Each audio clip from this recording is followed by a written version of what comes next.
خوتي وطني صباح الخير عليكم اهلا وسهلا مرحبا بكم يا جماعة الخير رجل الفلاون والسلام عليكم mesdames et messieurs bonjour, j'espère que vous allez bien, j'espère que vous vous portez bien. En tout cas, je ne sais pas si vous vous portez bien, mais en tout cas pour celles et ceux qui ont regardé hier l'interview d'Abdelmajid Tebboune pendant plus de 1h20, il faut leur dire que vous êtes certainement en bonne santé et que vous avez un moral d'acier, parce que pour écouter Tebboune pendant 1h20 un samedi soir, début de semaine, le lendemain c'est un début de semaine en Algérie, ailleurs dans le monde c'est un week-end, sacrifier son week-end ou compromettre son début de semaine en regardant pendant plus de 1h20 Abdelmajid Tebboune qui a dit énormément de choses à la fois intéressantes mais aussi très malheureusement inquiétantes et alarmantes, c'est qu'on est vraiment en bonne santé, c'est qu'on a une santé psychique et physique très solide. Voilà, Abdelmajid Tebboune hier a parlé. Et quand Abdelmajid Tebboune parle, c'est un énorme événement. On peut ne pas aimer Tebboune, on peut ne pas l'apprécier du tout, on peut le contester, on peut le rejeter, mais il faut reconnaître que c'est un excellent communicant. Excellent entre guillemets, c'est-à-dire c'est quelqu'un qui aime parler, c'est quelqu'un qui est volubile et c'est un bon client pour les médias. Franchement, je pense dans l'histoire de l'Algérie, c'est le meilleur client des médias et c'est le meilleur adorateur de la communication.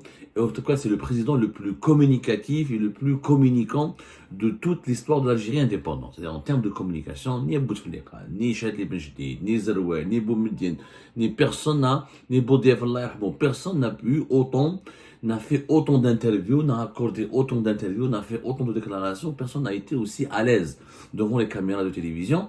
En tout cas, personne n'a été aussi volubile, aussi expressif, aussi communicatif et aussi ouvert avec les médias. Mais malheureusement, Abdelmajid Tebboune, quand il parle aux médias, il oublie qu'il est président de la République. Il oublie qu'il est un chef d'État. On dirait que c'est le Tebboune citoyen qui parle. Tebboune ta Kisra. Tebboune, il est sympathique. Au fond, il est sympathique ce gars. Franchement, moi je l'ai toujours dit. Au fond, il est sympathique. Il y a juste un côté sombre en lui qui a pris le dessus sur le côté bon du bonhomme. Le bonhomme, il a un côté bon.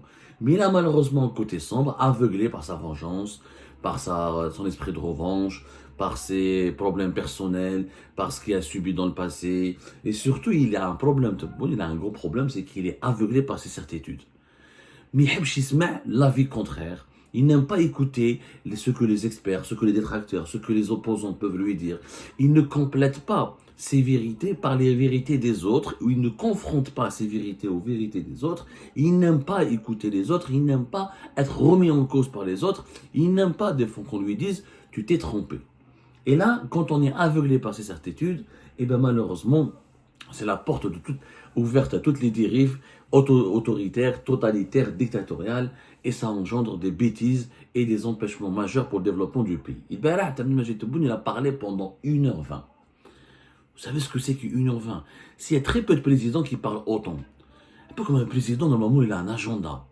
Il a beaucoup de travail. Normalement, une interview, 40 minutes, 45, ou quand tu parles pendant 1h20, c'est énorme. Vraiment, c'est beaucoup de matière, beaucoup de sujets qui ont été abordés. Mais il a le droit, Abdelmajid Tebboune, même s'il estime, je dirais même qu'il a le devoir d'être transparent, mais même s'il estime qu'il fallait consacrer 1h20 à des journalistes, à 2 journalistes, représentants de médias algériens pour parler de plusieurs thèmes de l'actualité, politique nationale, économique et politique internationale, et ben c'est tant mieux pour lui. Sauf que le Barah, encore une fois, Abdelmajid Tebboune, il s'oublie que c'est un chef d'État, il y a des choses qu'il ne peut pas dire, il y a des incohérences, il y a des contradictions, il y a des informations qu'il doit vérifier, il y a des propos qu'il ne peut pas tenir parce que ce sont des propos ou désobligeants ou dégradants pour la fonction présidentielle ou des inélégants ou des mensonges ou des contre-vérités.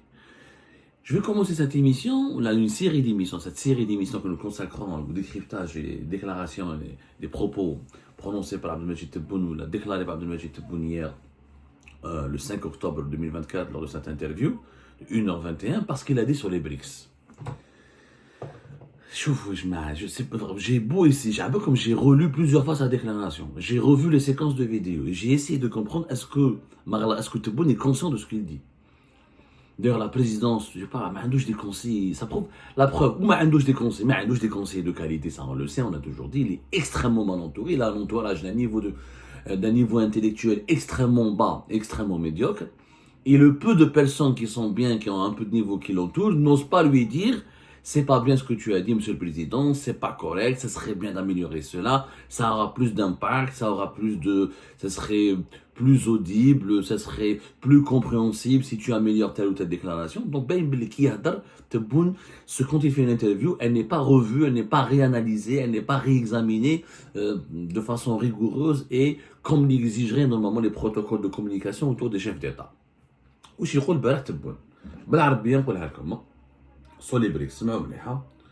C'est un chef d'État, c'est pas n'importe quel État, c'est l'Algérie. L'Algérie, elle a quand même عندها مكانة دولية, يعني normalement c'est un pays qui a une histoire, c'est un pays qui a un parcours, c'est un pays qui a du prestige, en tout cas c'est un pays qui compte sur la scène homo-continentale وعرب. بالعربية وش قال لك الرئيس تبون الذين عارضوا انضمام الجزائر لبريكس أفادوها دون علم. الذين عارضوا انضمام الجزائر لبريكس منظمة البريكس أفادوها دون علم. En français, traduction directe, ceux qui se sont opposés à l'intégration de l'Algérie au sein des BRICS lui ont finalement rendu à l'Algérie un service. Je le répète en français, ceux qui ont essayé d'influer pour écarter l'Algérie nous ont finalement rendu service. Tebboune qui va maintenant, en octobre 2024, il entame son deuxième mandat en disant au peuple algérien et à la communauté internationale et à l'opinion publique internationale que finalement notre non-participation, la non-intégration, notre mise à l'écart, plus exactement, parce qu'on a été mis à l'écart, on a candidaté, l'Algérie a candidaté pour intégrer les BRICS et elle a été rejetée. Sa candidature, elle a été rejetée, elle n'a pas été acceptée. Donc, c'est un rejet, c'est un refus, c'est une mise à l'écart, et finalement, Tebboune veut transformer cette mise à l'écart, comme il dit, écarter l'Algérie. Finalement, c'est un service qui nous a été rendu. Smehli, pour un président qui a construit le bilan avant les élections présidentielles de 2024, de 2022 à 2023, il a construit la base et tout le prestige de son bilan dans son premier mandat. Il a voulu donner une dimension grandiloquente, une dimension chic, une dimension d'influence stratégique. Il a voulu faire croire à son peuple et à la communauté internationale que l'Algérie est en train de regagner, de redevenir une puissance régionale importante. Grâce à quoi? Grâce essentiellement à ses bonnes relations, ses bons partenariats avec les pays des BRICS, et que c'est l'Algérie qui va finir par intégrer les BRICS. Il a même fait cette promesse, il a même garanti au peuple algérien, dans une déclaration publique, comme la date, c'était le décembre 2022, c'était le 21 décembre 2022, il a déclaré clairement que l'Algérie, l'année 2023, sera couronnée par l'adhésion de l'Algérie aux BRICS. C'est lui qui le dit, Abdelmajid Tebboune, en décembre 2022. Il a dit précisément que l'année 2023 sera couronnée par l'intégration de l'Algérie aux BRICS. Donc il a fait cette promesse, il était sûr de lui, il était serein. Les médias algériens proches du régime, tous les médias publics et privés algériens qui sont affiliés au régime algérien ont longtemps fait de l'intégration de l'Algérie au BRICS, ils l'ont vendu comme une certitude, comme un projet qui garantit que le pays va avoir un PIB plus important, que nous serons protégés par les Chinois et les Russes, que nous allons avoir des investissements, que nous ferons partie du monde de demain, parce que les BRICS c'est le monde de demain, c'est les puissances émergentes qui seront demain les premières puissances mondiales, que l'Algérie, contrairement au Maroc et à d'autres pays arabes et africains qui sont colonisés par l'Occident, ou la considérés comme des colonies de l'Occident, c'est comme ça qu'on a insulté le Maroc et d'autres pays africains, d'autres pays arabes, on les a rabaissés, et nous, parce que nous, on n'est pas une colonie de l'Occident, on ne sera jamais un pays vassal, nous, on va traiter avec les puissances de demain qui sont la Chine, la Russie, et le Brésil, l'Afrique du Sud, et on fera partie des BRICS. Ça a été dit maintes reprises, de 2022 à 2023. Abdelmajid Tebboune c'est le même Tebboune lors d'une interview présidentielle, toujours, fameuse, ce qu'on appelle à la présidence algérienne, une entrevue périodique accordée à la presse nationale. Donc lors de la même interview présidentielle, il a dit que l'année 2023 sera couronnée par l'adhésion de l'Algérie au BRICS. Tebboune à l'époque, la Chine, la Russie et l'Afrique du Sud ont accueilli favorablement cette démarche. Donc pour lui, en 2022, décembre 2022, il avait l'information que la Russie, l'Afrique du Sud et la Chine étaient d'accord. Quand tu accueilles favorablement cette démarche, ça veut dire qu'ils étaient d'accord pour intégrer les BRICS. Il a même dit que les BRICS constituent une base économique solide. 2 ans plus tard, le même Tebboune, le même président de la République, il dit, voilà, on a tourné la page des BRICS. Au départ, on voulait adhérer à un bloc, mais finalement, l'Algérie a décidé de faire cavalier seul, de poursuivre toute seule sa quête de développement économique. Il a dit hier, 5 octobre 2024, dans son interview, il a dit qu'il faut d'abord compter sur soi et sur ses capacités nationales. Les pays du BRICS, les pays qui constituent les BRICS sont des amis et des partenaires. Peut-être que ceux qui ont essayé d'essayer d'influer pour écarter l'Algérie nous ont finalement rendu service. Ou en ce moment, il a assumé le fait que l'Algérie aujourd'hui elle est membre de la Banque des BRICS, la NBD, et que l'Algérie a donc participe à hauteur de 1,5 milliard de dollars. Donc l'Algérie elle est membre depuis fin août 2023, depuis fin août 2024, elle a été reconnue comme membre officiel du conseil d'administration de la nouvelle de la banque, de la banque qui a été créée par les États du BRICS, la fameuse NBD qui veut essayer de concurrencer un peu la Banque mondiale. Donc c'est un exercice de contradiction, d'incohérence, et c'est vraiment ridicule. Oui, parce que tu as tourné la page des BRICS. Au départ, pendant 2 ans, tu as construit tout ton discours de grandeur du pays sur l'intégration aux BRICS. Quand les BRICS nous ont refusé, finalement, ils nous ont rendu service. Comment t'as rendu service, Fahamna? Comment les BRICS t'ont rendu service en te mettant à l'écart? Et la phrase ne veut rien dire. Ou un chef d'État ne peut pas parler comme ça.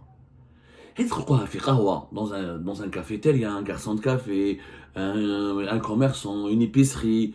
On ne peut pas parler comme ça quand on est chef d'État. Ça, d'abord, c'est une insulte au pays des BRICS. Comme vous n'avez pas voulu de nous, classe. Maintenant, finalement, ce n'est pas aussi important pour nous de rejoindre les BRICS, on va se développer tout seul. Et vous nous avez, quand tu dis ils nous ont rendu service, ça veut dire que finalement, ce sont des fréquentations pas bien, des fréquentations dangereuses, où là, c'était pas intéressant d'intégrer les BRICS, ce n'était pas utile, etc. Donc pourquoi t'as pas retiré les 1,5 milliard de dollars que tu as donné à la NBD, à leur banque? Je comprends pas, l'Algérie a tourné la page des BRICS, mais elle garde 1,5 milliard de dollars la NBD, la banque des États des BRICS, qui est la banque de l'organisation des BRICS. C'est quoi cette contradiction? Et puis, pourquoi Tebboune en 2022-2023 avait cru énormément aux BRICS et maintenant, comme il est déçu, il s'est retourné contre les BRICS? Cette manière de gérer ce dossier démontre que Tebboune, en fait, il construit ses projets sur des humeurs, sur des émotions, sur des sensations, sur des intérêts purement personnels, sur des rêveries personnelles. Or, quand on dirige un État, il faut avoir un projet qui prend en compte les intérêts d'un pays, les intérêts de l'État. Il faut avoir une stratégie rationnelle. Il faut construire basé sur un argumentaire rationnel. Il faut prendre une rigueur intellectuelle élevée. Parce qu'on parle d'un État, d'un pays, on engage 47 millions de peuples, de 47 millions de personnes.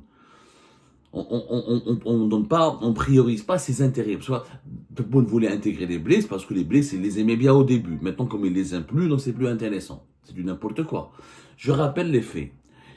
Qui est parti qui a préféré partir en Russie et en Chine en juin et en juillet 2023 avant d'aller chez les puissances occidentales? C'est Abdelmajid Tebboune. Abdelmajid Tebboune, mis à part l'Italie, il n'avait en 2022, et la Turquie, la Turquie, c'est pas un pays peut-être vraiment occidental, mais mis à part la Turquie et mis à part l'Italie, Tebboune ne s'est rendu donc chez aucun autre pays occidental. Il n'est pas allé ni en France, ni en Grande-Bretagne, ni en Allemagne, il est parti en Allemagne juste pour se soigner. Au début de son mandat, au début de son arrivée à la présidence de la République, il est parti à Berlin pour assister à un congrès sur le dossier libyen, mais il n'a jamais été dans des visites d'État, ni en Allemagne, ni en France, ni en Grande-Bretagne, ni au Canada, ni aux États-Unis, ni en Espagne, aucun des grands pays qui forment le G7 ou qui forment les puissances économiques occidentales. Il a préféré lui-même aller en Russie en juin 2023 et aller en Chine en juillet 2023. C'est lui-même qui a annoncé en juillet 2023 que l'Algérie donne 1,5 milliard de dollars pour intégrer le capital ou pour siéger au sein de la NBD, la nouvelle banque de développement des pays des BRICS. Donc il l'a fait lui-même. Ce ne sont pas la Russie ou la Chine qui ont demandé à l'Algérie de l'intégrer. C'est l'Algérie qui ont demandé à l'Algérie d'intégrer les BRICS. C'est l'Algérie qui a milité, qui a œuvré, qui a fait du lobbying, qui a candidaté pour intégrer les BRICS. Donc tous ces efforts-là, Pourquoi Tebboune les avait fait en 2022, en 2023? Pour finalement en 2024, et que ce n'est plus intéressant, il faut compter sur ses capacités nationales, il faut compter sur soi. Et pourquoi il ne fallait pas compter sur soi en 2022, en 2023? Voilà, maintenant en 2024, tu découvres qu'il faut compter sur soi. C'est pas crédible, c'est pas comme ça qu'on parle quand on est président de la République. En réalité, ce discours démontre que Tebboune est blessé par l'échec des BRICS. Et cette blessure, il a du mal à la penser, à la cicatriser, et pour la dépasser, il cherche des arguments qui n'ont ni queue ni tête. Parce que depuis août, je rappelle que depuis le dernier congrès de l'Afrique du Sud à Johannesburg des BRICS, c'était fin août 2023, lorsque les pays BRICS ont décidé d'écarter l'Algérie, de choisir et de sélectionner comme nouveaux adhérents, nouveaux membres des BRICS, l'Égypte, les Émirats, l'Éthiopie, l'Arabie Saoudite, l'Argentine et l'Iran. Depuis cette date-là, notamment depuis octobre 2023, lorsque Tebboune s'en est pris violemment lors d'une interview accordée au directeur de la presse algérienne qui n'a jamais été diffusée, parce qu'elle était extrêmement violente, elle était très remontée contre les pays des BRICS et contre les nouveaux membres des pays des BRICS. Depuis octobre 2023, le régime algérien, le régime Tebboune, nous bombarde d'arguments irrationnels, incohérents, débiles, immatures et de théories du complot. Voilà. Tebboune et ceux qui ont essayé, ceux qui ont écarté l'Algérie. Donc, à l'Ahsabou, l'élimination de l'Algérie n'était pas juste, elle n'est pas légitime quand tu parles comme ça. Ceux qui ont essayé d'influer pour écarter l'Algérie. Donc, l'Algérie a été écartée. Parce qu'il y a des gens qui ont essayé, il y a des lobbies qui ont essayé, qui ont influé. On pense naturellement aux Émirats Arabes Unis, parce que fin septembre 2024, il y avait le quotidien Moudjahid. Je vous le rappelle, le 28 septembre 2024, le quotidien Moudjahid, il a publié un éditorial dans lequel il explique pourquoi l'Algérie a tourné définitivement la page des BRICS. Et dans cet éditorial, le quotidien Moudjahid, ce journal étatique, financé par l'argent public, et dont la ligne éditoriale elle est tracée par l'État algérien, par le régime algérien, c'est lui qui a dit pour les autorités algériennes, le dossier de l'adhésion aux BRICS est clos. Et cette décision est à la fois simple et logique. Et ils ont accusé, toujours, depuis ce qu'on fait, la même chanson depuis octobre 2023, on accuse les Émirats Arabes Unis d'avoir influencé les pays membres des BRICS pour bloquer l'adhésion de l'Algérie. Et cette théorie du complot, donc, a été partagée, a été diffusée énormément. Aïb Ouahar, c'est vraiment grave et irrationnel. Est-ce qu'on peut imaginer que la Chine, puissance mondiale, historique, grande civilisation, ou là la Russie des tsars, puissance nucléaire, puissance économique, ils peuvent se faire manipuler par les Émirats Arabes Unis? Une boîte d'allumettes. Est-ce qu'on peut savoir, est-ce que vous pouvez comprendre, est-ce que les Algériens peuvent se réveiller une fois pour toutes et faire immobiliser les Émirats Arabes Unis? C'est une boîte d'allumettes face à la Chine, face à la Russie et face à l'Inde, qui sont des civilisations, des grands pays, des puissances nucléaires et des grandes puissances économiques, dont le PIB, dont le nombre de la population, dont le poids des armées pèse 1000 fois plus fort que les Émirats Arabes Unis. Comment on peut vraiment dire que... Parce qu'elle dit... Et c'est pour ça qu'on a aujourd'hui de mauvaises relations avec les Russes. La preuve, ce qui se passe dans le dossier malien, où les alliés des Russes, les Maliens nous attaquent, nous font du mal, nous insultent, y compris devant les membres les membres de l'Assemblée Générale de l'ONU. Et la Chine, on a des relations superficielles, parce qu'il n'y a plus aucun investissement chinois important. Les rapports avec la Chine sont devenus très superficiels, et ça fait très longtemps qu'un haut dignitaire chinois n'est pas venu en Algérie. Voilà, les relations en tout cas sont très superficielles. Tout ce qui a été dit et discuté par Tebboune en juillet 2023 avec les Chinois ne s'est pas du tout concrétisé. On ne voit plus l'implication dans la Chine en Algérie, elle est devenue extrêmement mineure. Les méga projets, les grands chantiers, les transferts de technologie, les relations marquées. On voit les Chinois beaucoup plus s'impliquer au Maroc, en Égypte, en Angola, au Congo qu'en Algérie. Quand tu insultes les Chinois et les Russes, tu leur dis que c'est des Émiratis qui vous ont manipulé. Plus tard, comment tu veux plus tard, comment ils vont te respecter? Ou là, ils vont te prendre au sérieux. Mais quel pays, quel chef d'État peut dire une telle connerie? Ce sont les Émirats qui ont manipulé la Chine et la Russie et l'Inde pour nous empêcher d'entrer. Attends, comme un exemple tout con. Qui a été parmi les nouveaux adhérents des BRICS, parmi les nouveaux membres qui ont été acceptés, dont la candidature a été validée pour intégrer les BRICS? Il y a l'Iran.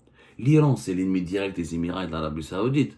Entre l'Iran et les Émirats, il y a des relations extrêmement compliquées, beaucoup plus froides, beaucoup plus glaciales, et il y a une méfiance beaucoup plus importante et beaucoup plus grave par rapport aux relations compliquées entre les Émirats et l'Algérie. L'Iran menace plus les Émirats que l'Algérie, et l'Iran est vraiment considéré par les élites dirigeantes émiraties quasiment comme un ennemi. C'est pour ça que les Émiratis, depuis 2020, ont fait une alliance sécuritaire et militaire avec Israël. Pourquoi les Émiratis n'ont pas réussi à manipuler les Chinois et les Indiens et les Russes contre l'Iran? Les Émiratis, ils ont juste réussi à bloquer l'Algérie. Pourquoi ils n'ont pas fait ça pour bloquer les Iraniens? C'est les Émiratis qui ont été à l'origine du choix et de la sélection des nouveaux adhérents des BRICS. Ils auraient pu bloquer les Iraniens, ils auraient pu bloquer l'Iran, mais ils n'ont pas pu, parce que ce ne sont pas eux qui décident, ce n'est pas les Émiratis qui décident. Les pays des BRICS ont décidé, et Sergei Lavrov a dit lui-même, lors d'une conférence de presse qui a suivi l'annonce de la liste des nouveaux adhérents des BRICS en août 2023, à Johannesburg, il a dit que nous avons choisi des pays selon des critères de puissance, de rayonnement économique, de rayonnement politique, etc. Et ça a été très mal perçu en Algérie, puisque les propos de Lavrov qui n'ont pas cité l'Algérie, mais étaient suffisamment forts et blessants pour aboutir à une conclusion claire, que l'Algérie a été éliminée parce qu'elle n'est pas considérée comme un pays émergent, comme un pays qui a un potentiel puissant économiquement et géopolitiquement. Allez-y juste voir Lavrov, la conférence à Johannesburg. Sommet à les BRICS. En 2023. C'est clair, net et précis. Il faut juste aller voir ce que Lavrov a dit. D'ailleurs, depuis ce jour-là, depuis la date, depuis les déclarations, les relations entre la Russie et l'Algérie sont chahutées, ne se portent pas bien. L'Algérie n'a pas les Émirats. L'Algérie est un pays pétrolier de gaz, mais n'a pas plus de pétrole et de gaz que les Émirats et l'Arabie Saoudite. Donc ça ne suffit pas pour que tu sois jugé un pays intéressant. On n'a pas d'industrie structurée, solide. On n'a pas un secteur privé structuré, solide. On a une économie étatisée, dominée par l'État et pratiquement par les monopoles de l'État. C'est un pays qui est fermé. Tebboune lui-même, il a bloqué les importations, il a limité les importations vis-à-vis de la Chine. Et il a une gestion extrêmement socialiste de l'économie. Donc, comment voulez-vous qu'on soit mieux considéré, mieux loti que des pays qui ont des croissances économiques beaucoup plus fortes, comme l'Égypte et l'Éthiopie, qui ont des secteurs privés, des secteurs industriels beaucoup plus performants et qui ont des ressources naturelles aussi beaucoup plus importantes que nous, comme les Émirats arabes unis, l'Iran, l'Arabie saoudite. On a été éliminé des BRICS, il faut vraiment digérer cet échec, il faut tenir des leçons de cet échec. On a été éliminé des BRICS pour une raison simple et précise, c'est qu'on ne correspondait pas aux critères d'éligibilité. On n'a ni une économie suffisamment forte et suffisamment productive, et suffisamment moderne, ni un rayonnement géopolitique, puisque nous avons des problèmes avec notre propre voisinage. On a pratiquement en guerre contre notre voisin, le Maroc. On est en guerre contre le Maroc. On a des mauvaises relations avec le Mali, notre voisin. On a des relations instables et pratiquement froides et aussi mauvaises avec le Niger, notre voisin. On a un problème avec une partie des factions libyennes. La moitié de la Libye est contre l'Algérie. On a... dans notre propre voisinage, on a des relations compliquées, instables avec les pays partenaires européens, comme la France, comme l'Espagne. Il est où ce rayonnement géopolitique? Où est le rayonnement économique?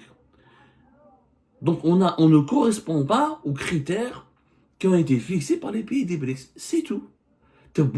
Et les garanties qui ont été... Donc en vérité, Tebboune a monté aux Algériens et aux Algériens. Les Russes et les Chinois n'ont jamais donné de garanties. Ils se sont dit merci pour votre candidature, c'est intéressant. Ça nous ferait plaisir de vous accueillir. On décidera à Johannesburg.